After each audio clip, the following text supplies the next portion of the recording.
All right, all right. Hey guys, welcome back to the Underground. After a long hiatus, we are back because this is Interactive Chat Volume 87, the year of the Mega Man, and a lot of other cool shit.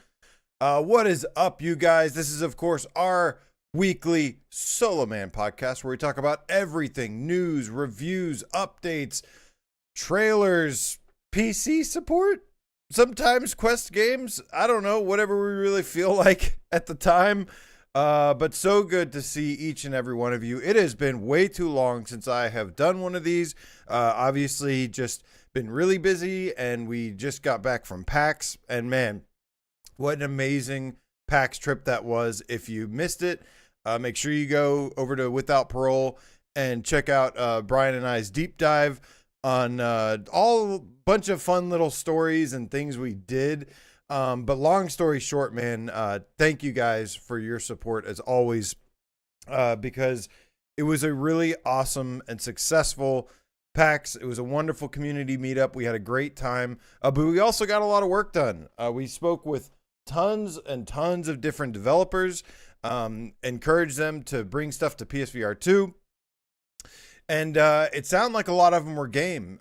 So just keep an eye out. If we happen to get things like Detached back onto PSVR2 and Killing Floor, either Incursion remade or Killing Floor 3 brought to PSVR2, or even so much as Borderlands 3 or 4, or even the second one remade, then I will consider the PAX just couldn't be any better. Couldn't have been any more of a success. But it was amazing, man. It was such a good time. Again, thank you guys for your support as always. And that's not the only people I want to thank. I also want to thank and interact with you guys. What is up, Blue Jude, the Underground Game Cat? Sorry, Mr. Call. I was about to start the show and I didn't have time and I was getting everything ready. Looper, the Underground Game Cat. Yo, Salvador, let's go, homie. Jason Ewing. Let's see here. Tom, the 12-toed backlog game cat. We back, baby. Old Darth, yo, thank you, man. It's good to be back. So, yeah, now that things have kind of settled down a little bit, hopefully we're getting this channel back on track. We got interactive chat back now hopefully every Thursday, unless there's like a live stream or a game. Want to get more live streams. I've been listening to you guys a bunch and I keep hearing you guys say you miss live streams. You miss having some fun, playing some games, showing gameplay, things like that. So I do want to try and get like live streams more consistent again. It was just a little busy for the last couple of weeks. I was doing a lot of stuff. Just know this, whenever this channel, and you guys are the most wonderful people in the world and the most understanding and supportive group I've ever seen in my life. Which is why I love you. But even when I'm not posting a bunch of stuff on the channel constantly, I'm usually doing a lot of stuff behind the scenes as well. And I'm always trying to work really hard, on top of my normal 40-hour work week, to support this thing that we love so much called PSVR, baby. Because yeah, I love this thing so much and it's such a passion of mine. And I love getting to share this passion with you. What is up, BR? Gecko Man, Hasib, what's up, dude? So good to see all you guys. So, of course, thank you to these people, little housekeeping, that support me on Patreon at patreon.com/PSVR Underground. Thank you. Thank you for everyone that's here now, commenting, watching, and of course, everyone who's tuning in later. It is so good to be back. And woo-wee, do we have a lot to talk about today. There is some big stuff. Guys, May has quite possibly been one of the best months in PSVR history that I can remember. I mean, I try to think of some of the best months that we've had in terms of like a bunch of games that come out, but not only a bunch of games that come out in a single month, but like really good games. And I feel like this has been one for the books for sure. There's been so many releases, but we are not even done yet. So today We'll do a quick recap on some of the things just in case you've been living under a rock and have missed out on some of the exciting things happening on PSVR2 this month. But on top of that, we are going to be doing a full review for Smash Drums, Iron Guard, and the other game. There's so many I can't even remember. Pirates VR, Jolly Roger. That's what I'm talking about. Like my brain can't even comprehend the amount of stuff that's going on. So, I figured I'd get it all together here in a thing. I would have liked to do like individual reviews, but I just got to get it done. So we're doing it live. We're doing it live, as they say. What up, Scoby, man? But yeah, so good to see you guys, man. And it's been wild. It's been none of the dust has settled since I've gotten back. It's still going 100 miles an hour. I'm not even fully adjusted to being back just yet.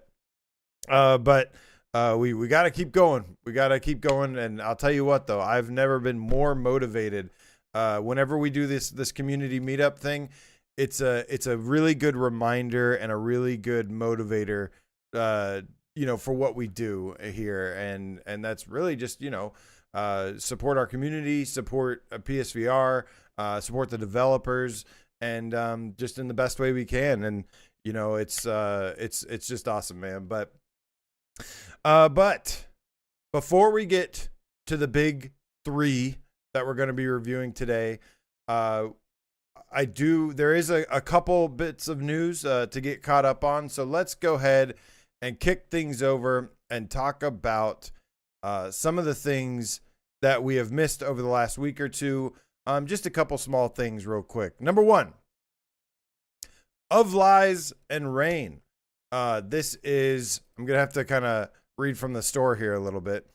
Of Lies and Rain is a story-driven first-person shooter built exclusively for VR. Set in a dark sci-fi post-apocalyptic world, you'll fight to reclaim your past and save humanity from the brink of extinction. This game has been generating some buzz. I think it just had a PC demo that was just released. And it's looking pretty cool. It definitely looks like I think I talked about this game a little bit with Brian recently, and essentially what it kind of looks like is an indie Half-Life Alyx. Now, we've heard that comparison so many times, but this legitimately does look like an indie Half-Life Alyx. And it's been getting some really good early impressions from the demo. But that's on Steam. So why would I bring this up? Well, my friends, that is because they recently said that this is on Twitter, that the Of Lies and Rain demo has launched on Steam and Meta. For those asking about a PSVR2 version of the demo, Of Lies and Rain demo is coming to PSVR2. So that's really cool. This game is not only coming to PSVR2 as well, but the demo is headed our way too. They said we're currently navigating the PS certification process, probably going to be a little while, and it's the first time for our little studio, so we're not sure the exact timeline, but we're working on it and we'll get there. Yeah, man. So a lot of indie developers, we see this, they are new to the PlayStation ecosystem, and there's definitely a lot of red tape, a lot of hurdles, a lot of challenges to get through. But I think PlayStation is a wonderful platform to bring your game to. We have some of the most dedicated users in all of VR. We may be a little bit smaller than some other platforms, but we have we have one of the most supportive communities that really gets engaged with a lot of the games that come out, and they will spend money and they will support games and play them because we're all gamers here. That's what we are first and foremost.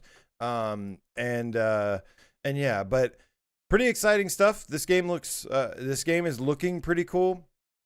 I might check out the Steam demo when I get a chance, and then kind of follow back around and give an update on it. But But yeah, good, hearing some good buzz around this game so far, and it is coming to us ASAP with a demo.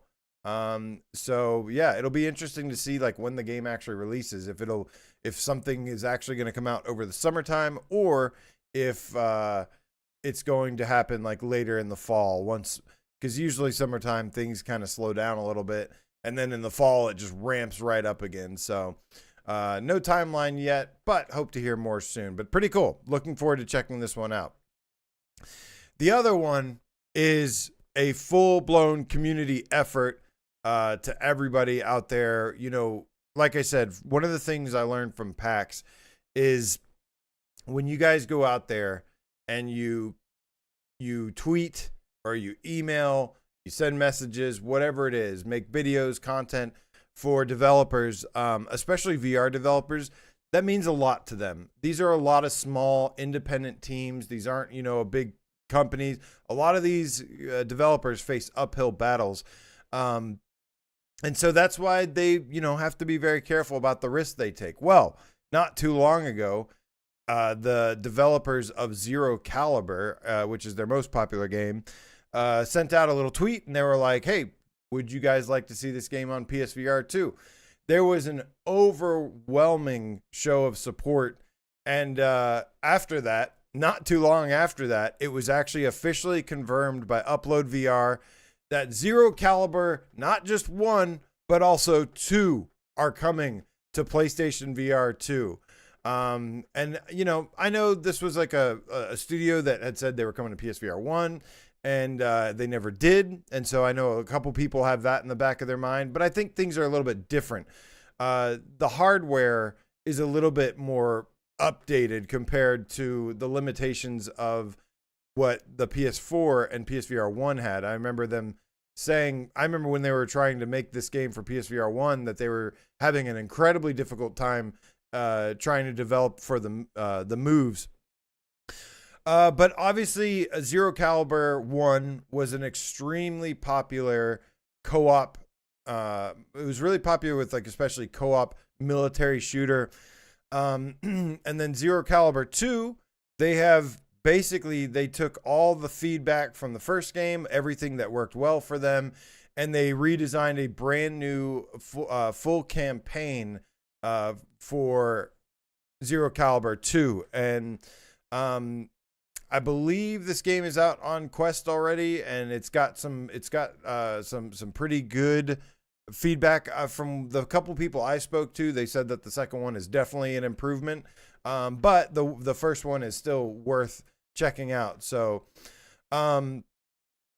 let's see here. But the little description from the store says, let's see. Get ready to experience the thrill of virtual battlefields in Zero Caliber 2, the sequel to the critically acclaimed Zero Caliber military shooter.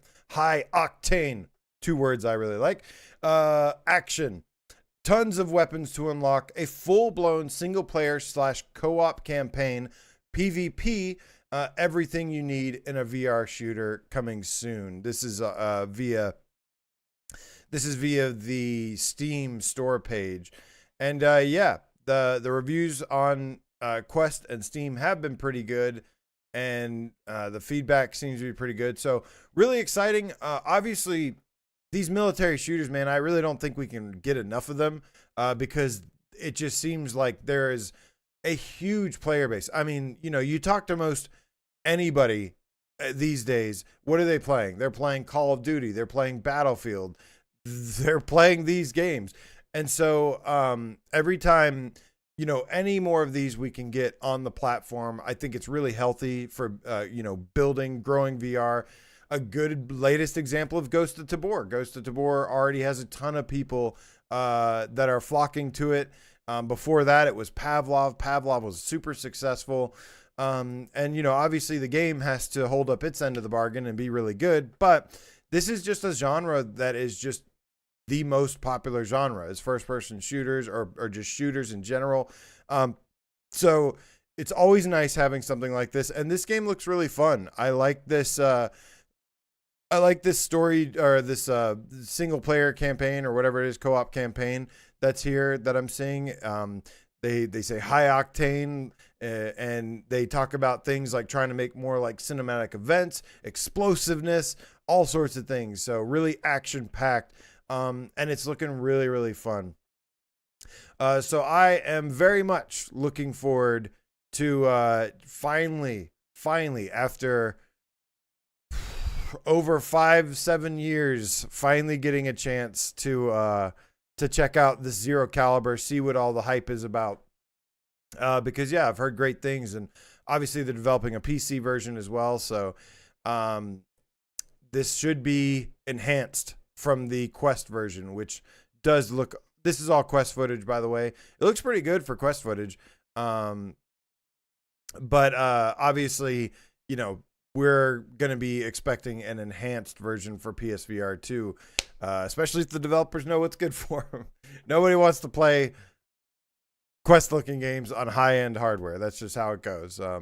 But anyways, Portal Player, what is up? Says high octane. I love the sound of that. Yes, I do like that as well. I have been told that I have high octane commentary when it comes to talking about PSVR2.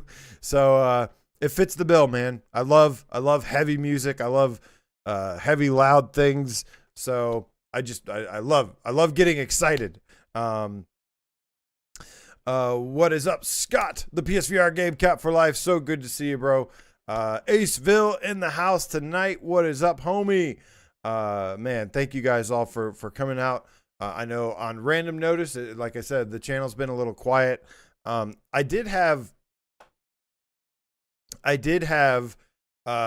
midnight walk, and there's so many games I can barely remember. Ghost of Tabor review in progress recently. It was brought to my attention though that I was wearing a piece of attire that may have been embargoed, so I took it down temporarily. So if you're wondering what happened to those videos, they will be back very, very soon. Just within a couple of days, I'll be putting those back up. So fret not. But yeah, there was something that I had missed. It was pretty easy to miss, but anyways, so yeah, man, Of Lies and Rain, pretty cool stuff. Pretty good looking indie game. Zero Caliber, slightly bigger studio, still an indie studio, but you know, a very experienced studio by this point. They've been around for several years, so really looking forward to checking both of these out. Seemed like a pretty good time overall. But anyways, that's not why we're here today, guys. We are here to talk about the month of May. Oh my goodness. Not only has this month been absolutely stacked with so many games, but there's been some really good stuff too. I am so excited to talk about the 3 games that launched today in itself. But a quick recap on if you may have missed what's happened this month. On the very first, we had the House of Da Vinci, which was a just like a 4 to 5, actually more like a 5-hour puzzle and narrative driven game. Beautiful graphics, really fun. I really enjoyed this, and I highly recommend the House of Da Vinci. It was a really great time. Loved it. Loved the creativity of it too.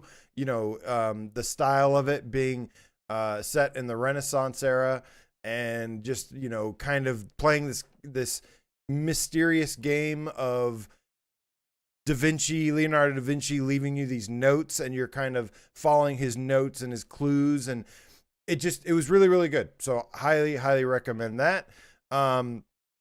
We also had on the 7th, we had Ghosts of Tabor. Ghosts of Tabor is the brand new PvPe shooter. Again, these military shooters that do really well. And game seems like it's popping off pretty well so far. We were a little concerned about it, but it finally came out, and it wasn't too bad. Like, it's pretty good. Now, here's the thing. I do have a lot more to play of Ghost of Tabor. That's why I only did a review in progress, because I think it has to I need you. It's got a lot of content in it, a lot of time that can be put into it. So I want to get more playtime with Ghost of Tabor, which I'm going to very, very soon, so that I can give you a full review, my full thoughts on it. Most everybody, general consensus, they seem to be very hooked on it because half the user base disappeared when that game came out, and I haven't seen them since. But going by my friends list, I think they're all just playing Ghost of Tabor. That's where if it seems kind of like we lost a bunch of people, it's because they're playing Ghost of Tabor right now. But yeah, a couple people have mentioned, some of the things like some of the jank that it has, a couple issues here and there. And, that's why I want to dive deeper into it to see like how big are these just minor issues? Or are these bigger issues? We will soon find out. Also on the 7th, we got pretty much the one miss of the month, I would say. And that is unfortunate because the game actually looked like it was going to be pretty cool. And none of these trailers I'm rolling right now are for any of the games I'm talking about yet. But Walltown Wonders came out on the 7th as well. Walltown Wonders is the only game this month where I was like, pass. Like, some games have had issues. Some are even like, wait for patches, wait for sale. This is just the first game that I was like straight up pass. Now, disclaimer, if you're into The Sims like a lot, maybe you'll find there may be like a time and place. Maybe over time I'll warm up to the game a little bit when I'm in the right mood. But at this time, unfortunately, Walltown Wonders is the only game because just the gameplay, man, the moment-to-moment gameplay was just excruciating for me. It's not very often that I play a game and within 10 to 15 seconds, I am both bored out of my skull and I'm seeing bugs. That does not happen often. And unfortunately, that was the case for me with Walltown Wonders. I'm like I am so bored of this already, literally within like 20 seconds. And then on top of this, I'm seeing like visual bugs. And I'm like, guys, this is literally the first 5 minutes of the game. How do you miss this? So yeah, and it just, apparently it doesn't get better either. So just from the gameplay, that's just not fun. The lack of polish, the lack of immersion, all the things, just X after X after X on each box. Yeah, it's unfortunate.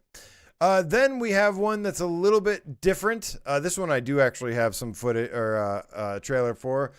On the 8th, we got The Midnight Walk, the claymation game by Moonhood that also has ties to like Zoink Studios back in the day, Thunderful, Zoink Games. And this game, you guys, the way I feel about this game is like, look, if you want to pick it up right now, like, sure, you'll have a good time if you can't wait. But in all honesty, I think the best thing to do with this game is just wait just a little bit longer. And it sounds like we may even have a patch as soon as next week, maybe. But I really think that it is best to hold off on Midnight Walk to get the full experience. Now, that being said, if you pick it up right now, like there's still a good game there. It's just with this claymation, you really want to maximize, you want the best resolution possible because that resolution is so important for this really handcrafted, detailed claymation, character models, environments, all this stuff. It just, you lose a little bit of the detail and the wow factor when the resolution's a little bit lower. But man, I went ahead and I played it on PC with high resolution, and it is just jaw-dropping how amazing it is. So that would be my number one recommendation. I understand if you can't wait, because I hear you. I'd probably wouldn't. It'd be hard for me to wait as well. But still a fantastic game, something that's truly unique and beautiful and dark and mysterious and just has so much charm to it. It was such a wonderful game to play. I loved it. In fact, I loved it so much, it's probably one of my favorite games of all time. Not even joking. It's just, it does so many things for me on a personal level that I really, really enjoyed. And leading up to that, I think there's maybe a couple updates for some games. I know like Hellsweeper got an update. Not Smash Drums. Synth Riders actually just got an update today. They added a 90s pack. But that brings us to what we are mainly here to talk about today, and that is the big three. But before I do that, I want to give a big shout out to Nihilist Ryan, my metal feline friend. It was so good to see you again. Dude, you scared the hell out of me, though. I was really worried about you when you left at the PAX meetup, dude. They were like, oh, yeah, he just walked home. And I was like, what do you mean he just walked home? Because I'll be honest, when you got there, you seemed like you had already gotten the party started a little bit. So I was like hours later, and then you disappeared. You had me a little concerned, brother. But it was so glad to see you messaging in the Discord the next day that you were okay, and that you were not only okay, that you were on the beach having a great time. So I was super relieved. But thank you so much for getting that tip train going. Appreciate you, my metal brother. He says, metal brethren, Ghost of Tabor has been on the move lately, but I'm eager to see what's next. Yeah, man. Yeah, see, that's what I'm saying. It's like so many people are playing Ghost of Tabor right now. Amazing. Mzadi, good morning. Chaos, good to see you. Mzadi says, do you love it more than No Man's Sky? Ooh, I don't know. No Man's Sky is like a top 5 of all time for me. So, but Midnight Walk is somewhere within probably, I don't know, if I really thought about it, it's probably going to end up at least top 20 of my favorite all-time games. Maybe 10 or 15. But let's see here. Blue Juice says, I'm on the fence about the 90s music pack. All the songs are overplayed for Synth Riders. It's Synth Riders, though, Joe. I have no doubt that you will be picking this up at some point, or I might get it for you as a gift. Actually, I did reach out for the Synth Riders devs. They reached out to me and they said, hey, do you want a review key for the pass? We're taking them on request. And I replied like instantly, and I was like, yeah, I would love to. And if I get time, I'll squeeze in some impressions for today's show. And then I never heard back. So they were a little slow, too slow. Sorry, guys. Didn't get to talk about it this time, but I will check it out when I can. It does have some cool stuff on it. It's got, it's got Red Hot Chili Peppers, like Give It Away. Dude, it's got Soundgarden, Black Hole Sun, which funny pack story. Here's your fun pack story for the day. We were at this restaurant Friday night. No, I think it was Thursday night, I believe. We went to a restaurant to have dinner together with a big group of cats, but they only would let like 4 people sit together at once. And so we're like kind of communicating I'm like walking around, kind of scheduling, planning, and running to each table saying, hey, we're getting ready to leave. I'm getting an Uber for Twitcher, and like, these guys are still eating, and trying to just communicate as much as we can. And I go over to Brian, and I'm talking to Brian at this restaurant. It's like a bar restaurant. Telling him the game plan, telling him what's going on. And then he looks at me and he goes, and he points up, and I listen. And on the on the radio, or on the music at the bar restaurant, is Black Hole Sun playing. And we're all just waiting for it. We're all waiting for it. And then it kicks in, the chorus kicks in, and we're just like, Black Hole Pool, won't you come? And we started singing Black Hole Pool. And it was funny. It was great. The timing was perfect. We were laughing. We were just like, oh my gosh, like, just the most inside, obviously, joke that we could possibly have. But it was super fun singing a quick karaoke of Black Hole Pool at this restaurant. Oh, man. Anyways, the Underground Game Cat, thank you so much. Elite Name Squad in the house with with the 10 euro donation, I'm sorry, 10 pound donation. Thank you so much, my friend. I appreciate the love and support. Right back at you, keeping that tip train going. It says tips train, choo choo, let's go. I'm glad you guys like the, I'm glad you guys like, I've got so many more stories. They'll be just random PAX stories, sprinkled, here and there throughout the next couple weeks, most likely, probably bring it up again later. But there's so many little micro stories or micro moments that were just really, really special, because it was like something that could only occur with our community. And, so it's stuff that only you guys would understand. But it was like some hilarious times for us, man. It was really, really great. I have so much more to share. And also, of course, we've got a like special PAX content stuff coming along as well very soon.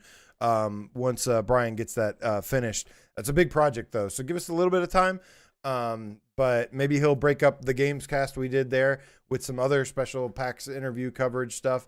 That might be the best route. But Stingray X, what is up, my homie? Also, Stingray X, shout out to you, my friend, because I saw you went to my store on the Streamlabs page, and you got yourself a non-profit underground official PSVR underground official t-shirt.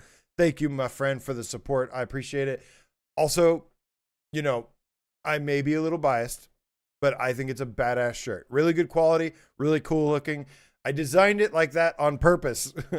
I designed it that way because, yeah, like I wanted, if I'm going to have merch, you know, I was planning on increasing the prices at some point, but I said, screw it. Like, you know, it's not to make money. It's just to be able to rep some PSVR in a cool way. But thanks for picking that up, man. Hope you guys enjoy, hope you enjoy it. And, yeah, the t-shirt, I need to go refresh that merch that's on there. Cause Streamlabs guys is amazing and will let you make some really awesome, merchandise from clothing to all sorts of stuff, even like mouse pads and coffee mugs and all sorts of cool shit. So, but yeah, man, thank you, Underground Game Cat. Thank you, Stingray. Thank you, everybody, man. So good to see all of you guys here. Now it is time to talk about the big three. I am, of course, referring to Pirates VR, Jolly Roger, Smash Drums, and Iron Guard. We're going to get Pirates VR, Jolly Roger out of the way first, because I probably have the least amount to say about this one. Despite it being a very short game, like only 3 hours, I actually haven't finished it yet. But I've technically played like half of it. But I did want to share some quick impressions on this. And in the meantime, I do have some footage. Now, I didn't have my own footage here, so Brian gave me his blessing to use his review footage. So thank you, Brian, for helping me out and letting me use your review, just to have some actual PSVR2 footage. But Pirates VR Jolly Roger, you got to say Pirates VR Jolly Roger, is a brand new action adventure pirate game that just released today for $19.99. And yeah, man, this game is just a really cool 3-hour pirate adventure that has you doing like a variety of things. And him and I both kind of shared the same thoughts on this, is that this game is not like a 9 out of 10, a 10 out of 10, but it's really solid and it's really fun. I like the pacing of it. I like the environments of it. And I like some of the different things you're doing. I mean, within the first 30 minutes of this game, you're doing things from climbing to swimming to finding treasure to problem solving about like trying to get these leopards or panthers and jaguars like away from areas that you need to get to. There's some zip lining and there's a little bit of crafting too. All of this within like the first 30 minutes. So right away, it actually has a really good impression. And graphically, the first area looks really, really nice. That being said, this game, it does have a little bit of like aliasing, like maybe too heavy anti-aliasing, or the resolution's a little bit lower in some parts, but overall it looks really, really solid. I think it looks really good for an indie game. And the most you'll see is maybe a little bit of like shimmering, little bit of aliasing stuff in the distance on some like random foliage or some pirate ships out in the distance. But then you look up at stuff at like these mountains, and the mountains look like really beautiful, even though it's just probably like an image backdrop. It looks really pretty.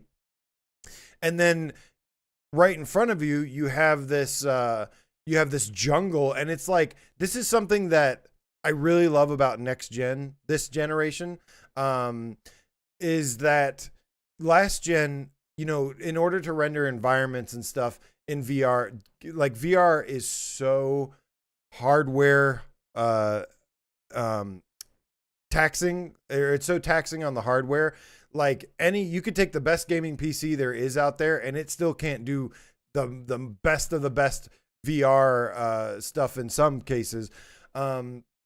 But last gen, a lot of developers had to kind of minimize the environments, minimize the detail, different things. And this gen is a little bit different. These jungles now, this jungle is like super lush and full of life and color and different types of plants and trees. And there's like good shadows, lighting, all sorts of stuff that usually, either being on the Quest 2 or the PSVR1, some of these things would have to be stripped out. So while it's visually, it's not perfect, overall, I do think it looks really, really good, especially with how much they've crammed in there, in the environments and everything. It looks pretty great. And then, yeah, so, you go into a cave system, there's like different puzzles, then you do eventually get into some combat. There is stuff like a lantern that you can use to shoot, like it's like a magic lamp or a magic lantern that you can use to shoot enemies with. You do get a flintlock later, which is like the piratey looking pistol, or any gun that basically uses like, flint to fire with. And yeah, man, like I said, it's short. I think the length of this game is going to be probably the biggest criticism. But that being said, not everybody wants every single game to be 30, 60 hours. Sometimes sometimes to complete a game, it can be a little bit shorter. 3 hours is a little bit below what I usually would prefer. Like the minimum for me to have like a truly memorable, lasting experience is 5 hours. That is the minimum. That's like what Hubris is. And I've wanted, Brian said this too, and I 100% agree that I would love 10, 15 games a year that are just these like 5 hour kind of one and done, really fun adventures, experiences, things like that. 3 hours is a little bit short. 3 hours, you're getting into fracked territory. As much as I loved Shadow Legends, it was like the 3 hour length or whatever it was too short. So I can understand some people being a little hesitant, maybe waiting for a sale on this, but I'm going to give this game a complete thumbs up recommendation. I also give this game like a 7 or low 7s. It's good. It's really good. And, I would recommend it, especially from what I've played so far. And, but yeah, I could understand, depending on your budget. I do like the price point at $20. But usually I like a $20 game with like 5 hours. Like 5 hours to me is just enough to kind of like remember a lot of the game, make it a really memorable game. Unless it's just something that's just completely wild and out there. But I think overall, really solid game. I'm okay with it. I think Propagation Paradise Hotel was $20. That was like 4 hours. Hubris, $20. Actually, Hubris might have been more. 5 hours. I'm okay with these here and there. I do typically prefer longer games, but especially just I gotta give a tip of the beanie to these guys for finally making a good pirate adventure game. It's like, this is just something that I figured like by now we'd have like 20 of. And this is really like really is like one of the first real pirate games we've had in 10 years, which sounds crazy, but that's just what it is. Bad Robo.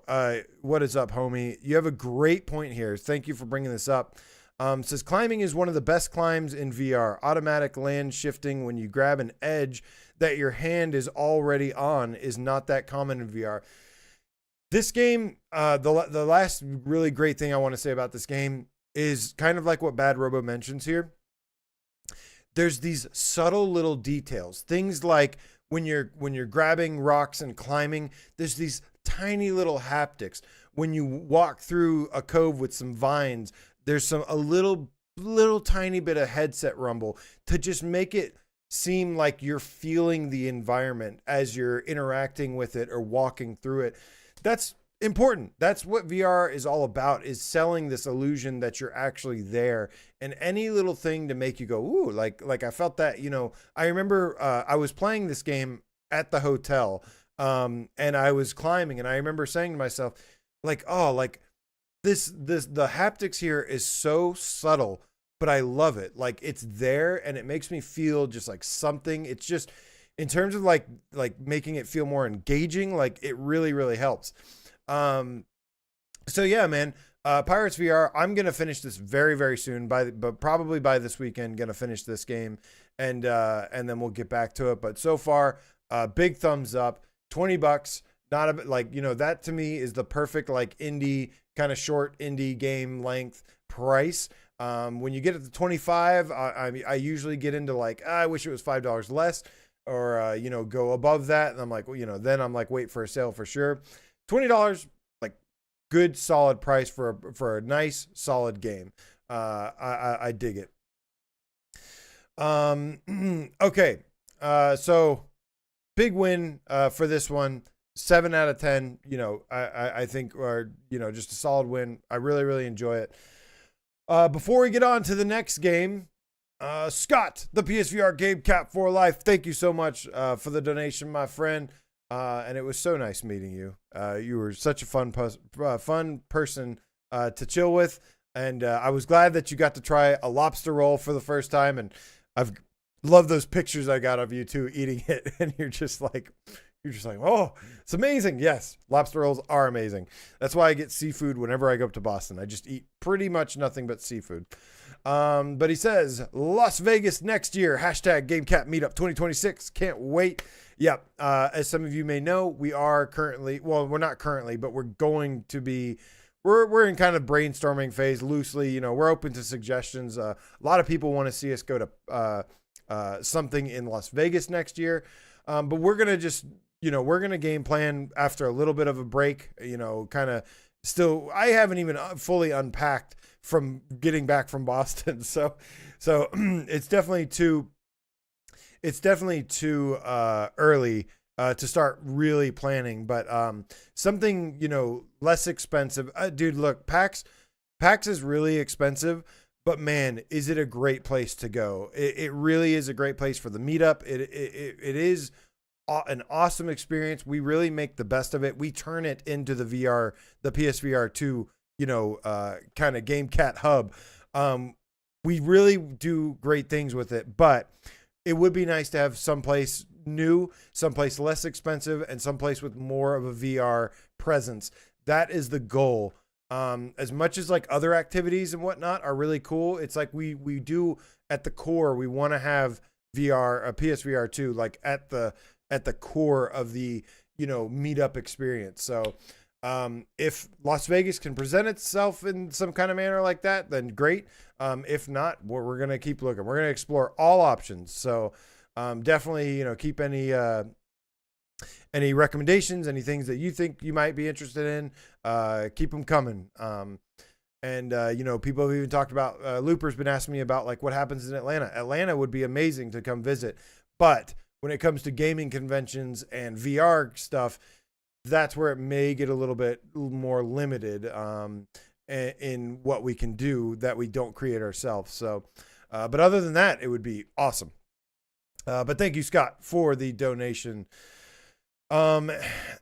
All right. What up, Jay, the foveated rendered game cat? Oh, also, Pirates VR does run at native 90 hertz. All right. So the next game, let me get a sip of water real quick. The next game came out of complete nowhere, and has been really, really awesome. I think I saw Salvador saying that he's been playing this, has been completely addicted. The beautiful thing about this month, you guys, is that there's kind of something for everybody here.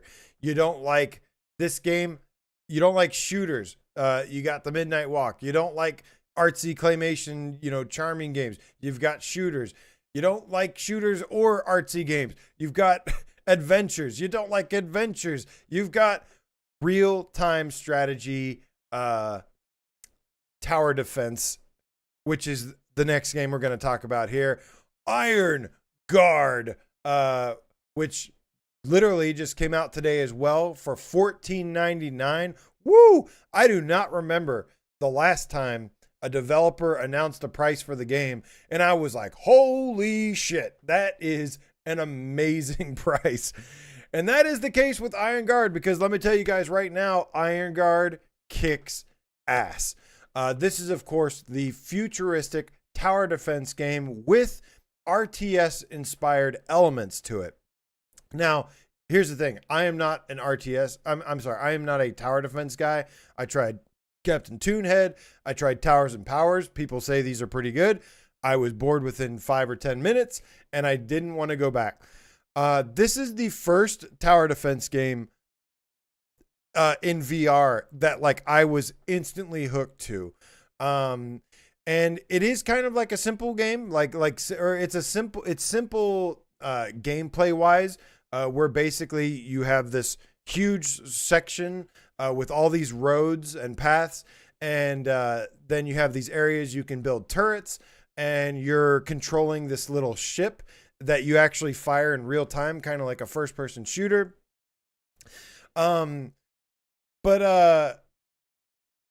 Bad Robo says, but why can't I sit in the ship and shoot? That's a good idea, actually. That would be pretty cool. Yeah, I've always been more of what's had me excited about this game is I've always been a big fan of RTS games. I loved Command and Conquer growing up. I loved StarCraft, and I liked some RTS games and sort of RTS tower defense hybrids on PSVR1, like Final Assault. Man, I miss Final Assault. I wish that studio was doing better, because that's another one where it's like, what do we got to do to get this game over to PSVR2? I loved Final Assault. So much fun. But this is the next tower defense / RTS game. And some of the gameplay you're going to see here, this is from kind of like the 4th level, I think, somewhere around there. So it's a little bit already into the game. There's not like any spoilers or anything. But so from a technical level, apparently this game runs at 120 native, which I did not know. I actually thought it was 120 reprojected. But again, I struggle when it comes to being able to tell if a game has reprojection or not. I am not good at that. I can usually tell a difference sometimes, like when a game's 90 native. But yeah, it's hard for me to kind of pinpoint that. That's not something that really affects me. I'm more sensitive to stuff like Mura, and I'm not even super sensitive to that either. I had to literally train myself to be able to see these things just so I could kind of just be more informed and talking about it, because there's a lot of people out there that are sensitive to these things, and I want to be mindful of it. But apparently 120 frames per second native, could be sharper for sure. It could be a little bit sharper. And I think, some of the feedback, that Brian's given them already is to see what other options they can explore. This game also does have a smooth snap turning, which I typically am, I'm always team smooth turning. I never use snap turning. I think this game kind of gets away with it with this smooth snap hybrid where, it's just not like click, click, click, click, click, click, click, click, click, click. It's just kind of like a fast turn. and it works. It's not my preferred method of turning. I prefer full smooth turning. But what's here works for me. It's not the biggest issue. And you'll kind of see it in this footage. Whenever I turn, I'm using the smooth snap that they have, and so you'll see it kind of look like turning, but it kind of look like smooth turning, but it's actually snap turning. So it kind of disguises it well. But this game, you guys, this game has been a ton of fun. You basically have these robots or mechs or different kind of like robotic enemies just coming and invading, and typically there's some kind of mission objective that you have to protect, and you do this by in real time.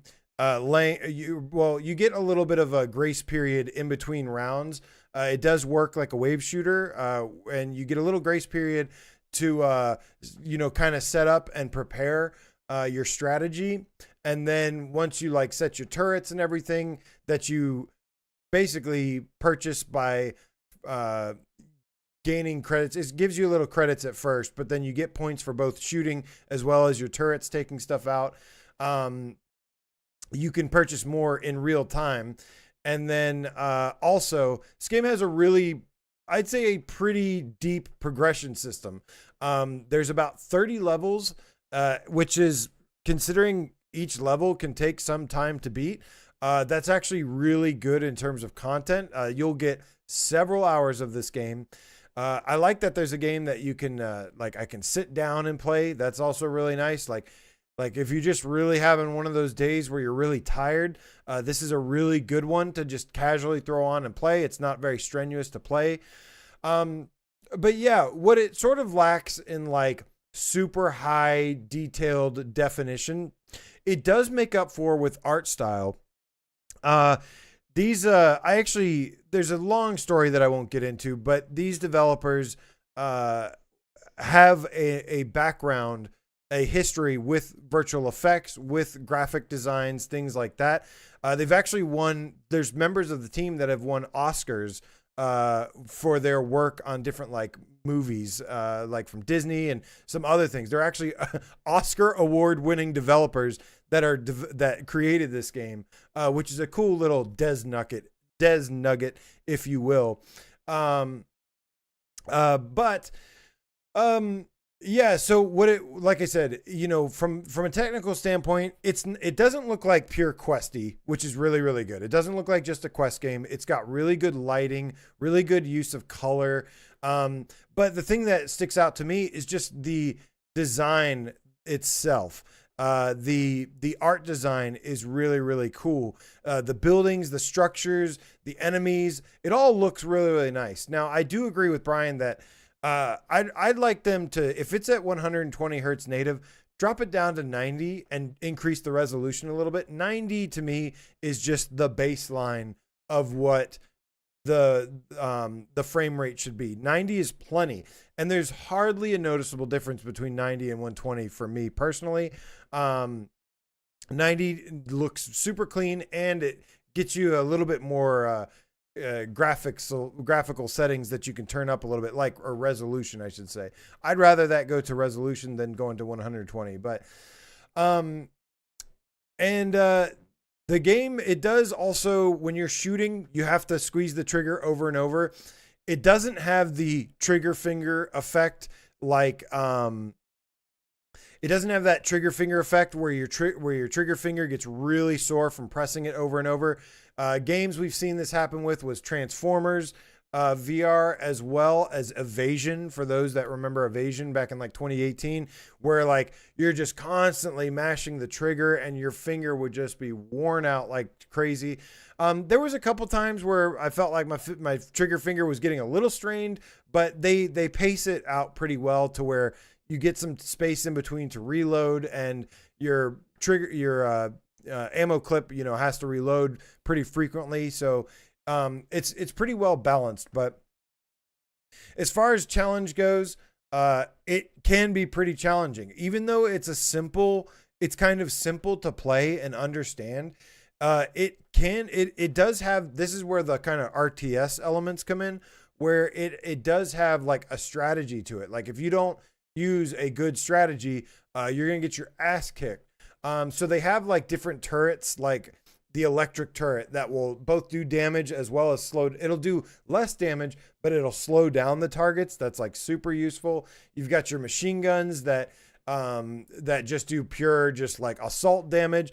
There's also tons of upgrades as you complete missions. As you get 3 stars in each mission, you get these like another currency that you can use to purchase upgrades. So you have like a handful of different turrets that you can buy and unlock. But on top of that, each of these turrets have upgrades. And there's everything from machine gunners to electric to missiles to lasers to all sorts of different things. And then on top of that, you get like rank 1, rank 2, rank 3 of these. And obviously they get more expensive and they as you go on. But they also do more damage and are just more efficient as well. Yeah, man. So real quick, this game does one thing that I think is really, really cool. Each level, when it starts out, it does have like this little voiceover with like some text telling you what's going on. I'm not the biggest fan of this little feature here. Like I can appreciate that they're trying to have some voice acting or whatever, but it's not very good. Not the best voice acting or script. And what they say is kind of pointless. Like they spent it felt like 5 minutes just basically explaining that enemies are coming. And it's like, okay, like I really didn't have to sit through this to hear all that. So I find myself skipping this, but there is something really, really cool and unique that this game does do. And that is when you start the game, there's sort of like these cutscenes that are like presented kind of like a cinema screen, but all of it is done with this fantastic artwork and it's in like 3D.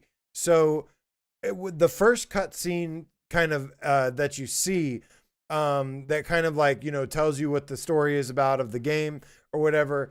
It was really cool to experience because it's like this 3D cinema thing. And I was like, not enough games do something like this. Like this works really well. I like this a lot more than just text popping up or, whatever it is.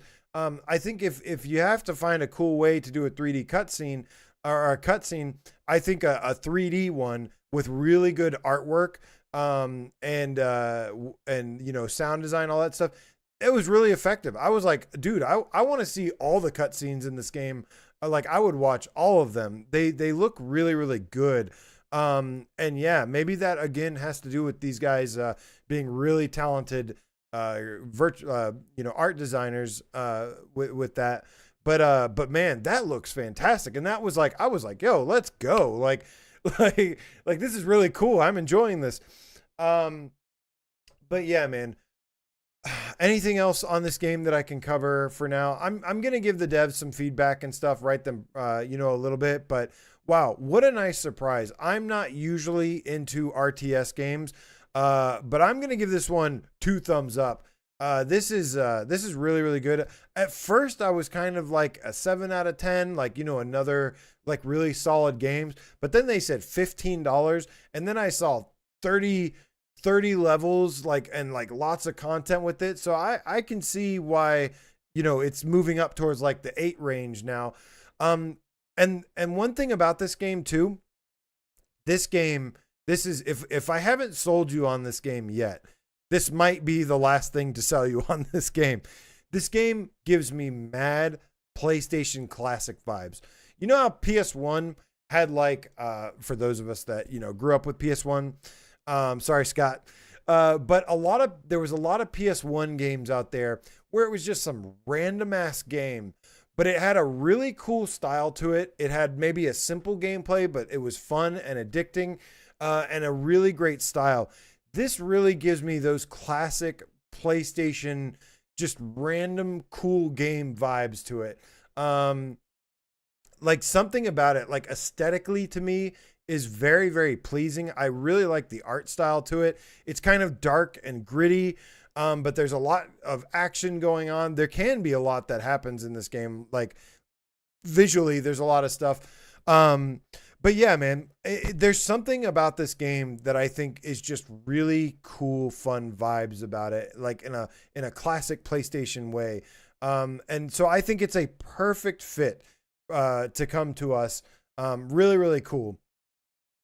The last thing I forgot to mention is that the drone that you're actually controlling is that you do have like special attacks as well. You'll get like one thing. It does have like a really long cooldown, but eventually you'll unlock like a special missile, what is it? Like air support drop or something, where you just do like a really devastating attack to like a big range of enemies that has a cooldown. And there's, again, there's different ones to choose from, and there's upgrades for them. So that's pretty cool. Just another little gameplay element that is really nice. But yeah, man, I'm a big fan of this. And yeah, man, 2 thumbs up. I say give it a chance. $15, low risk, high reward. And I honestly, I've been pretty hooked to this as well. I've been enjoying this. I saw some of the cats saying, like Salvador saying that he was hooked to this. If anything, there's just these like kind of minor things that I'd like them to clean up a little bit. Maybe I'd rather have like just a dot laser pointer versus the whole line. The left hand with the controller there, I don't need my left hand there. Or maybe have some other kind of weird device or something. There's like just these little things that could just slightly help the immersion a little bit. Let me not think about that, there's a controller in my hand. Let me feel like I'm actually like in this world. Just little minor things like this. I think that they could clean up, and make it even better. But yeah, I am loving this game so far. It's got it's got a cool charm to it, cool style to it, fun to play, and lots of content, and very just like chill. Like I can just chill out and play this, sink a little bit of time into it, and enjoy it and move on. But good stuff, man. Yeah, big thumbs up. Highly recommend. Iron Guard came out of nowhere. Definitely more tower defense, but will kind of satisfy if you're into RTS. Definitely has some of that RTS inspiration that shows, and in the way that it looks and feels, that I think you will appreciate as well. Okay, which brings us to the last game that we have to talk about today. But before we do, of course, this is interactive chat where I like to interact with you guys and say, what is up to Shades of Gray Matter? Hello, my friend. I saw a couple other people in here. I did mention, I think Neon Groove and a couple people's. Somebody said that they were going to add Iron Guard to the wish list because they're not into them. Twitcher, of course, that's who it was that I saw. What is up, Twitcher?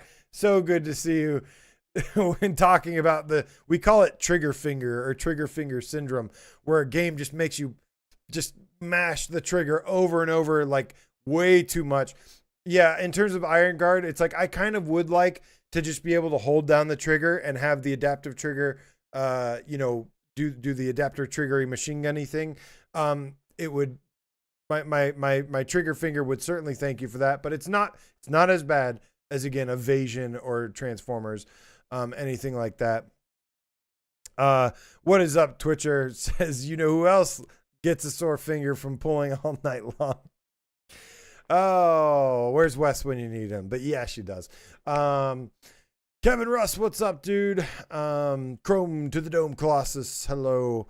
So good to see you guys. Thank you all for being here tonight, man. Welcome back. We're back to our normal scheduled programming. I'd like to do this every Thursday again.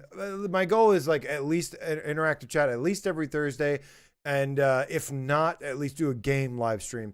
The other thing too is I'm kind of feeling like doing a Saturday night live stream this weekend. It's been a while. Don't do it, Brian.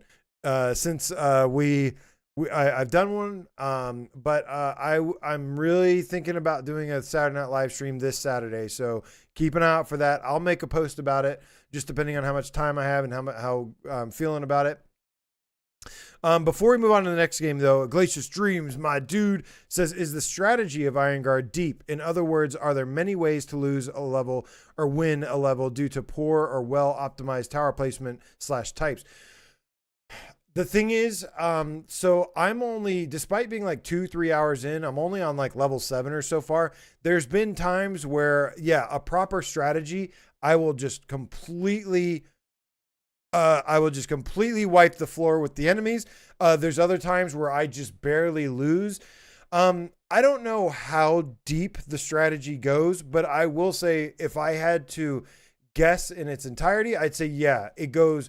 There's plenty of strategy, because it also has to do with kind of some of the weapons you unlock and the way they are, like the missiles that you unlock. The missiles are really strong against small enemies, like they'll wipe out like these really small, fast enemies that come at you.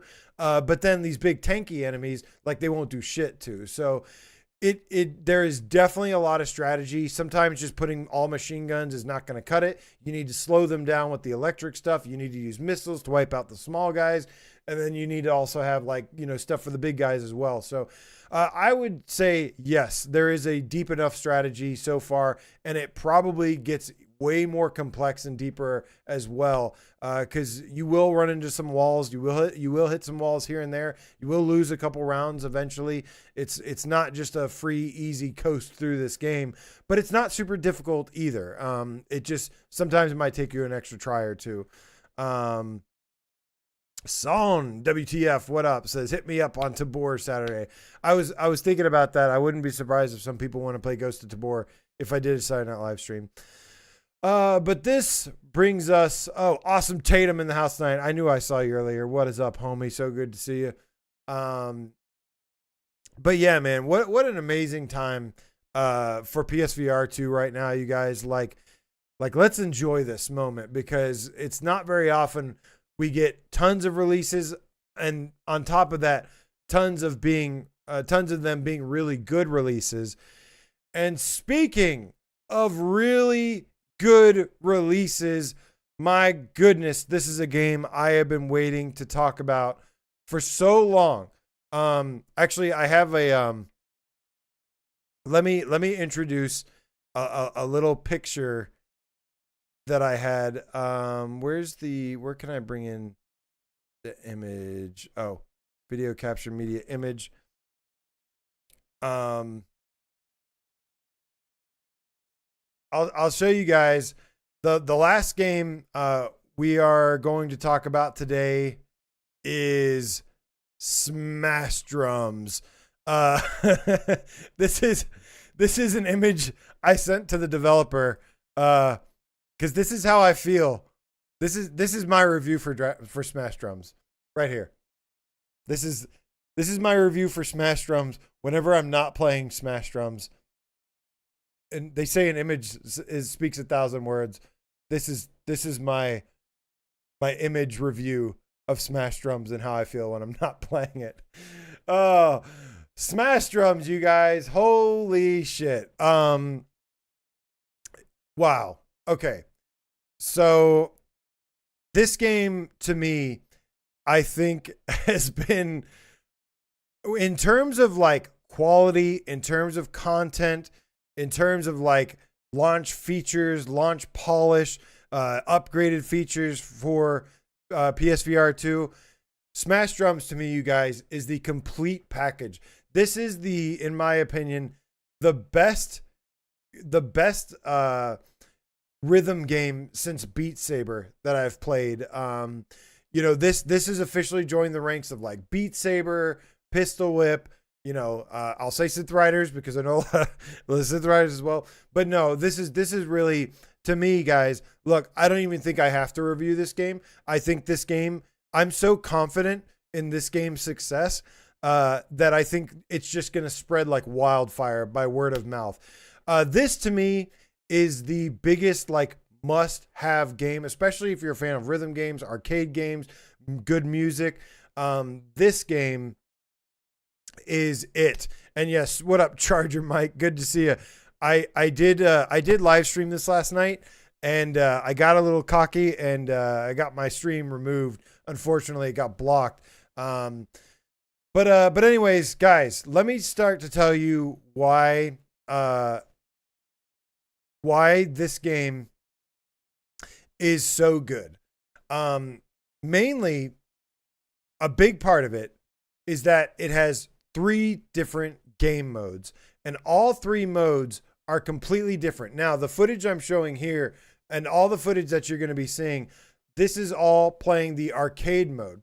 The arcade mode is my favorite mode, and the reason is it is the most true to the name of the game, which is Smash Drums. You smash the ever-living heck out of the drums in the arcade mode. The drums and cymbals, they fly at you like Beat Saber notes do. And one thing I love about this mode as well is, like, you'll see this this social screen output here. It'll have like multiple angles. Now, everything to me is just in first person like this, but you'll see on the footage here, this is like also going to be the ultimate party game as well. And it's going to be so much fun to stream. And if you think I'm done live streaming this game, well, guess again. I am merely just testing the waters to see what I can stream and what I can get away with. As I learned last night, I cannot stream Three Doors Down. So, but lo and behold, I was able to stream stuff like Rise Against and The Police and Megadeth. So there is a lot of stuff I can get away with streaming here, which is the good news. It's just some of it I'll have to avoid. Probably a lot of more modern music, because, you know, modern music is dead and it's not actually music anymore. It's just a product to sell to you and your local grocery store. Tell us how you really feel. Yep, that's how I really feel. But yes, Glacier Streams, Smash Drums is out. The base game is $19.99. There's also music packs for $5.99 each, and then there's the premium edition, which is the base game and all the music packs for, I think, $53. I want to say. I hope I'm right about that.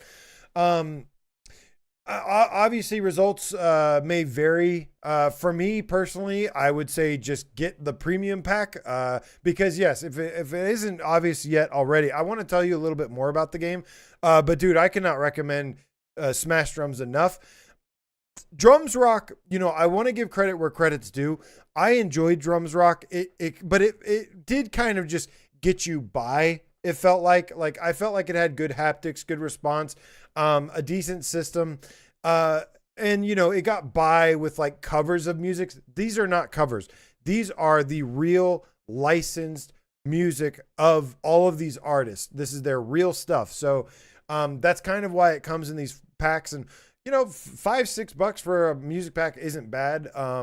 It's just, it would be nice to kind of be able to pick the songs a la carte. Like, you know, $1 or $2 for this song, $1 or $2 for this song. So you can really choose. I don't think they have that option. I could be wrong though. So, don't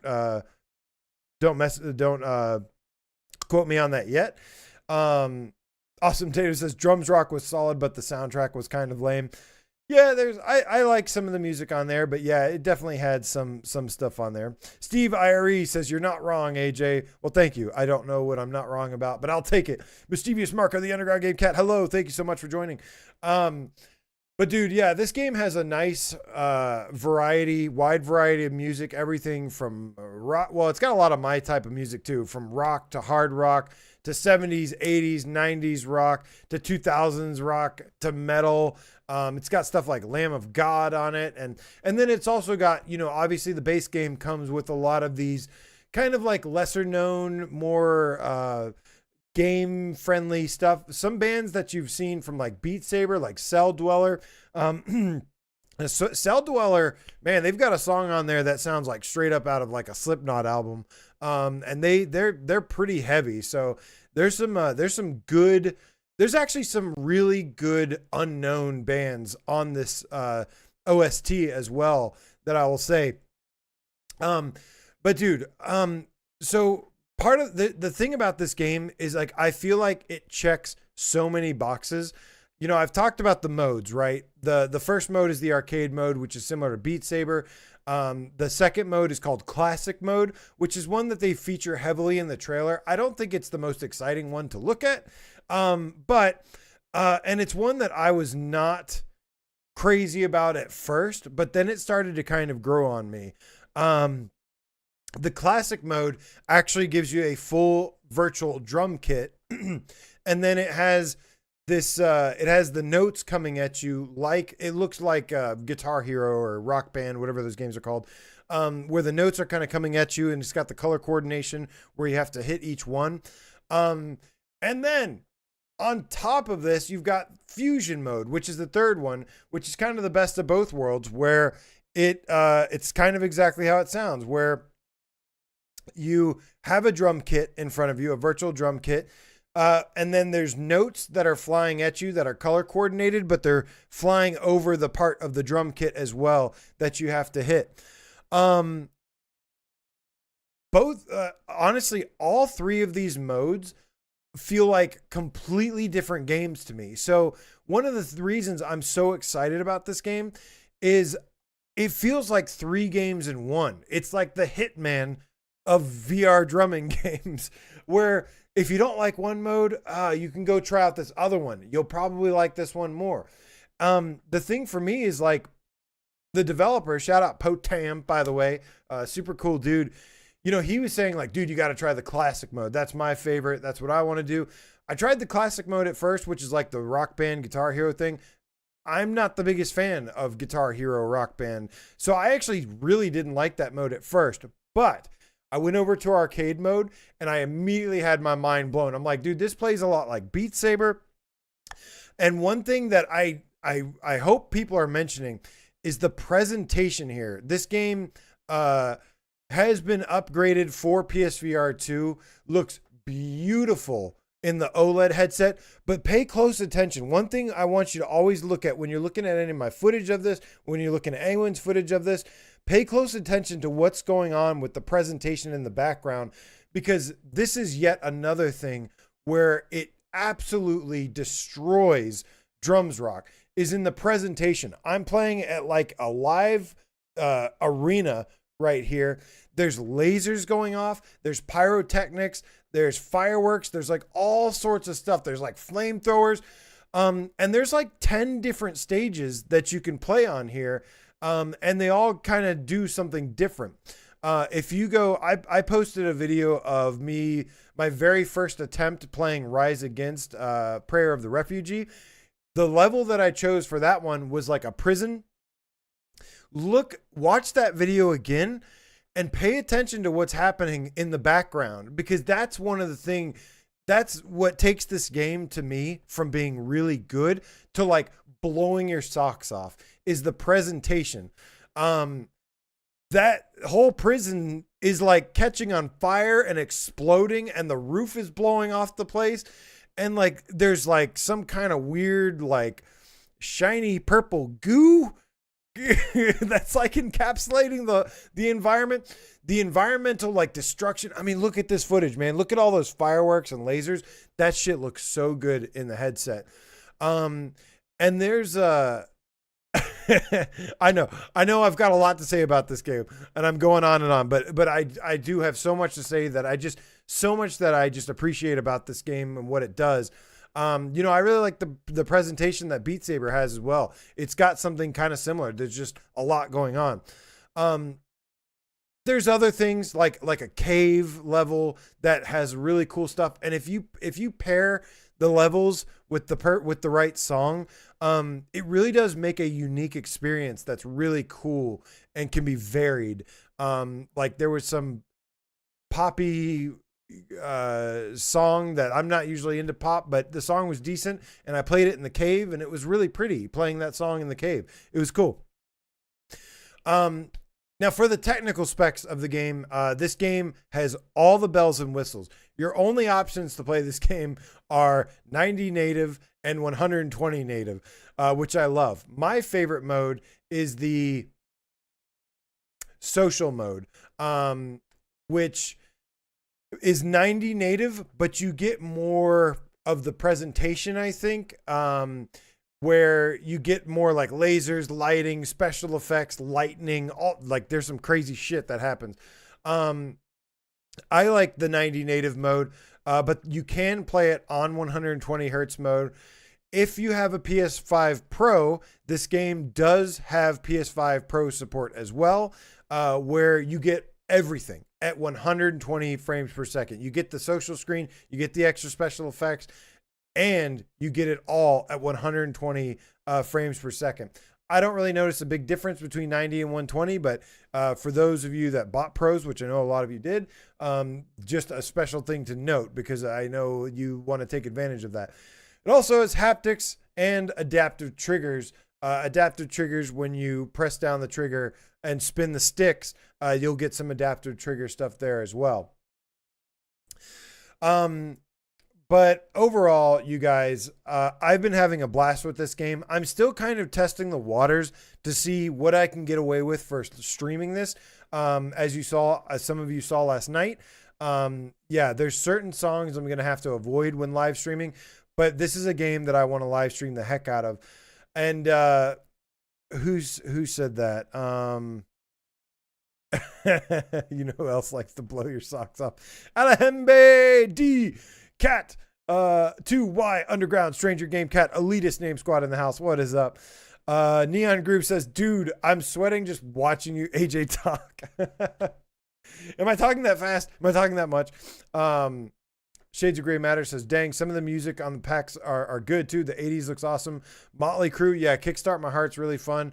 ZZ Top, yeah, that give me all your loving, all your hugs and kisses too. That song is a lot of fun. My personal favorite PAX so far, like if I had to choose between just a few, I like the 2000s rock, and I like the Metal Legends. Metal Legends is great. It's got Lamb of God on there. It's got Hangar 18 by Megadeth. There's like a 70s rock, I think, that has like ZZ Top, The Police. Oh man, the Police song is really fun to play. Yeah, there's the hard rock and the metal ones are kind of my favorites. The punk rock is good. The pop one has it's got like Cranberries on there, which I was like Cranberries really should be on the rock one more than pop because it's zombie and that song goes hard. So it would be cool to have, like I said, have like an a la carte, like, hey, I want this song, $2 versus having to buy all the packs. But like I said, if I had to, and Neon Groove, yeah, the Police are awesome, man. Like I said this last night, I think during my stream, The Police is a band that I didn't want to go see live. I was at a music festival, but I was like, they're popular or whatever. They ended up being like, I was like really impressed, really blown away. They put on a great show. They played some great music, really chill. The Police was, it's got Roxanne on there. Really, really good. With a lot of the music packs too, it should be noted that a lot of it is like one kind of song by each band. I think ZZ Top has like two, but majority of the time it's just gonna be like one band that has one song. Like Red Hot Chili Peppers, all they have is Snow, Hey Ho, and The Police only has Roxanne. Lamb of God only has one song. So it is kind of like that, which I know we've said like we'd love full packs, but hopefully they get enough feedback and whatever, and just keep bringing the music packs, because that's music packs updates. That's what's going to keep this game going. But wow, man, I can't say enough good things about Smash Drums. Smash Drums gets my golden buzzer of the day. If you only had to pick up one game, it is the most expensive at, well, I guess if you get the normal game, it's like $20. You get the base game, maybe try that. But if you like rhythm games, if you think you'll, if you trust my opinion enough and to drop the cash, get the premium edition. If you just want a little bit of everything, because there's a lot of good music on here, a lot of good modes. I really suck at the classical mode. I have to play it on easy, and I still suck at it because, again, I'm just not good at that style. But I love the arcade mode, and the thing is that the classic mode kind of grew on me, which is kind of like how I feel like some people do. And 12-Toed Tom says, I'll be slim by the next meetup. Dude, this game is a fantastic workout. You will get really good cardio out of this game. You will sweat a lot if you play it on harder difficulties. I play drums in real life, and when I play drums, I hit the shit out of the drums. I play kind of like I mean, Dave Grohl is a pretty amazing drummer. I'm not nearly as good as Dave Grohl, but I play in his style where it's just like heavy, punchy rock. And I kind of play this game like that. And so like, yeah, especially playing on like expert difficulty and everything, like I will go really hard on this, and I'll beat the shit out of the drums, and it's super fun. And but I get such a good workout from this game as well. So this game, like I posted on Twitter earlier, I mean it. Like this game is kind of like my mini video game cardio as well. If you really get into it and play the hard stuff, you will definitely get a good sweat out of this as well. Portal player, no, Phil Collins is not on this.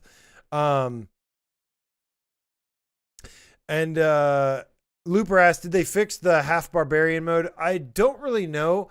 I really don't know, because I don't. So what Looper's referring to is that there is, on top of all this stuff, there's also some modifiers as well, where you can kind of like, there's a mode where you have to hit. It does this in the tutorial, but it doesn't really do it in the main game, from my experience, where some cymbals and drums, you either have to hit them, they're like made of glass, and if you hit them too hard, they break, and it counts as a missed note. So you have to hit them kind of soft. It's other ones you have to hit them hard. And when we were testing it, which, by the way, I did get special permission from the developer for all of us to check this out at PAX. Kind of enclosed door, as long as we weren't like posting it online and, stuff like that, it was fine.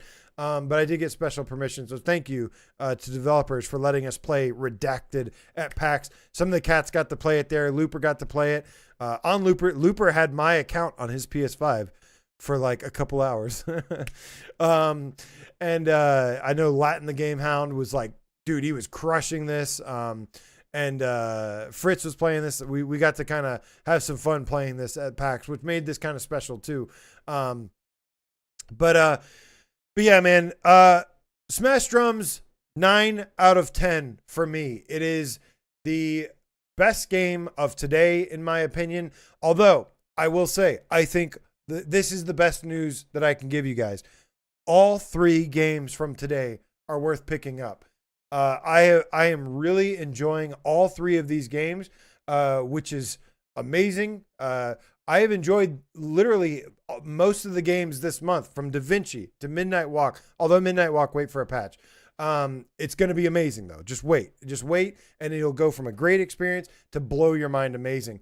And for the record, I think Midnight Walk, once it gets fully updated and patched, maybe even as soon as next week, I think the PSVR2 version, as long as the resolution is going to be as high as it can be, it's going to end up being like the best version of the game, potentially, because you do have things like the eye tracking to close your eyes, haptics, adaptive triggers, headset rumble, some really cool stuff instead of having to press a button to close your eyes. So the wait, if you do wait, I think the wait will be worth it. But yeah, Ghost of Tabor, really, really good. Only miss this month has been Walltown Wonders. So we are like 1 out of 1, 2, 3. Oh, no, I'm sorry. 1, 2, 3, 4, 5, 6, 7, 8. 8 games this month, you guys. And 6 of them have been really good so far. There is only, but yeah, I go 7, 8, 9. Pirates VR is a 7. Worth getting. Would recommend. Iron Guard is an 8 out of 10, worth getting. And then Smash Drums, 9 out of 10 at the least. The only thing about Smash Drums that I've encountered is, and I had this issue only happened last night more than any other time I've played this game. It would usually just be an occasional issue where one of my hands would get stuck in the middle of a song. The way that I fixed this was turning on an extra lamp or something. So if you're playing the game and you do encounter this issue where your hand, especially this is more likely to happen on the higher difficulties. And if you're like looking around, swinging your head around a bunch, that seems to be what triggers it the most. But last night I had actually some really bad issues with this. I don't know why. Maybe it was too much lighting. But you do have to find a kind of sweet spot with your lighting setup for Smash Drums. That's one of the only negatives. The developer is looking at it. I did let him know about it, so he is aware of it, and he's like, I'll try to figure out what's going on with that. For me, usually when I turn on my closet light, give just a little bit more light, it goes away. But last night I had so many lights on and stuff. I was running into that issue a lot for some reason, which again, it was usually like once every few hours. I've got like 10 hours in this game now. I played a shit ton. Yeah, so I don't know why that's happening, but hopefully that gets resolved. That's like literally the only like technical issue that could be a big problem. But yeah, I wanted to make you guys aware of that. So maybe if you run into that issue, maybe redo your play area or adjust your lighting. Like I said, for me, it works better when I turn on my lamp on my closet light. So maybe you need to turn on a lamp or something if you got it there. If you encounter it, most of the time I don't. But last night it was honestly really bad last night. So I don't know why that happened. But anyways, guys, on top of all this, yeah, Smash Drums 9 out of 10. Highly recommend it. I would recommend the premium edition. If you can't do the premium edition, heck, just get the base and then get one of the packs for now. Start with that. That will be plenty, I'm sure, to hold you over until like, they go on sale or there's more packs or something. This being said, all that being said, guys, we are not done with the month of May because there is uno más. There is one more game, and it's no slouch either. I'm talking about Zombie Army VR. Now, this is coming out next week. So next week we'll probably be doing a review on it, or I'll have a review on the channel. We are expected to get review keys in advance. So all I want to say about Zombie Army VR is, they were at, I think, Gamescom last year, and it sounded like a really bad demo was shown. Stuff like not having any audio for the people there, a bunch of tracking issues from the show floor. We've seen, us that went to PAX last year, we've seen how a poorly run demo station and poorly planned can really have a negative impact. I mean, I could not believe you had me at playing the demo with no earphones or sound. I'm like, why? What are you doing? Like playing the game with just the visuals. Like, yeah, like how are people supposed to get immersed in that? But it sounds like they've taken a lot of the feedback to heart. They delayed the games. Obviously, a lot of the delay had to do with XR Games and their whole situation. There's a new developer that's been finishing up the game along with Rebellion's help. And guys, the last thing I want to say is they recently released like a new updated features trailer, and they have confirmed that the game now, which it didn't have before, it now is 90 native with eye-tracked foveated rendering, things like haptics, adaptive triggers, headset rumble. And that's a big deal. That's really, really cool. So it sounds like they maybe touched up some other things, but I'm expecting this game to be another full-length campaign, kind of like Sniper Elite VR, which I was a big fan of Sniper Elite VR. I've never played a lot of the Zombie Army series, but dude, I'll tell you what, I feel a little overdue for a good, solid zombie shooter. I feel like it's time again. We get at least one of these a year that's really good. And so I'm really excited about this one. I fingers are crossed that it's good. That remains to be seen. After the delay and after, kind of some of the updated trailers, seeing some new footage of it, I'm gaining some confidence in this game. Plus Rebellion, yeah, I mean, we don't go by track records anymore because we've seen that track records basically mean nothing in terms of like how a game is going to launch. But I'm fingers crossed, man, because this has been an amazing month. And if this game turns out good, I just need this game to be an 8 out of 10. Like, just be an 8 out of 10, and I'll be super happy. But dude, if this game comes out and it's at least an 8 out of 10 or better, then this is going down in the books as like one of the best months in PSVR history of all time. Like I said, just between the stellar games we've gotten all month, and then to cap it off with a big, well-known IP, big meaty game that's, you know, super fun, super quality, co-op. That's going to be just the cherry on top for this month, and it will definitely be one that will be a month for us to remember forever. Because yeah, we don't, like I said, we don't usually get months with lots of releases, let alone lots of really good releases. So PSVR2 has been absolutely killing it, man. It's been such an exciting time overall. I've honestly like I've been really excited lately. It's been like reinvigorating between the PAX meetup and between getting to play a lot of these games for review purposes. I'm like, oh man, like this is going to be a good month. Like, I haven't been able to say all this until now, but I finally get to let it all out. I'm just like, dude, like this month kicks ass. This is one of the best months here. Shades of Gray Matter says, don't forget Firmament. It could be the best title of the month or close to it. Oh my goodness. Can we just delay Firmament another month, please? Firmament's right around the corner. Undead Citadel seems like it might actually be releasing sometime pretty soon, so that's pretty exciting. I think Aces of Thunder, that's going to be really cool, but that's probably like, I'm guessing like fall, somewhere between fall and December, Q3, Q4. Because that, you know, what I played, I really liked, but it definitely needed some more time in the oven for sure. But man, good times right now. And this is, Neon Groove. Actually, Shades, thanks for bringing that up. Yeah, Firmament was actually originally planned for April, and then they got pushed back, and now is expected to have a late May release. So Firmament might just stealth drop at the end of this month at any point. So good gosh, man. Like, oh my goodness. We've certainly had our work cut out for us here. So I appreciate all you guys' patience and support. As always, you know, you're the most wonderful community that we could ever ask for. Like you keep us going day in, day out. So thank you. But yeah, man, holy crap. It is busy. It is busy as heck right now. It's the best problem to have.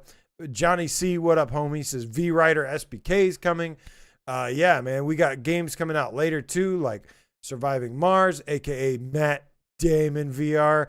Out of Sight VR is getting ready to release on PC. Probably, getting closer to that. We've got a bunch of games coming out. Postal 2. I almost said Portal 2. Sorry if I got your hopes up for a second. Postal 2. I think I could definitely see.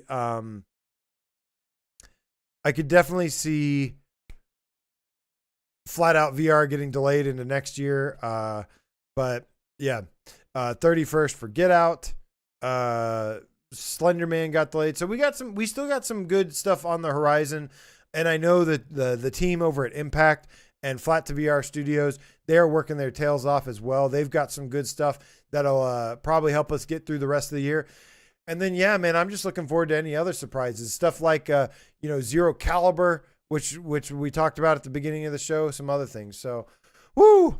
But guys, that's it for today. What a great day for PSVR2. Thank you guys so much for being here, man. And we are back. Like I said, at this time, I would plan to be ready for a Saturday Night Live stream this Saturday. Things can change, of course, especially if I end up getting Zombie Army keys, and we do not have a lot of time to finish that. So, but if that doesn't come through by Saturday or something, then I would really love to do an SNL stream to have some fun with some of these other games. Otherwise, I got to move on to the next thing. That's the only downside to being like a content creator is like we have to stay on top of everything. We have to finish a game and move on. And it sucks because that's not really how I like to play games. I definitely play a lot less games, and I play a lot less games, but I go deeper with them. Like I play them more. Less games, more is how I usually play. But luckily for me, I like a lot of different types of games and a lot of different things, which helps it relate to a lot of the audience as well, because somebody would be like, I hate this game. I love this game. I hate this game. I love this game. And I'm like, yeah, they're all good. You like, like I can judge it by kind of the merits of the game itself and not just like, oh, I'm into this game or not. It helps. But yeah, man, thank you guys so much, man. Thank you to everybody who supported on the PAX trip, man. You guys helped us so much.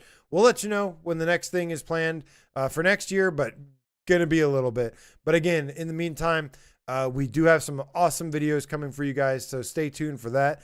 Really, really good developer interviews. Let's get Detached and Killing Floor and Borderlands back on PSVR2 where they belong, man. Let's do it. That is the goal from our PAX trip, and you'll see all about it. And yeah, man, thank you to everybody who follows me on X or Twitter, which I call it Twitter, and supports all the tweets of kind of like saying like, let's get this. I need to put a Polybius tweet out there because I want to get Polybius here back to us as well.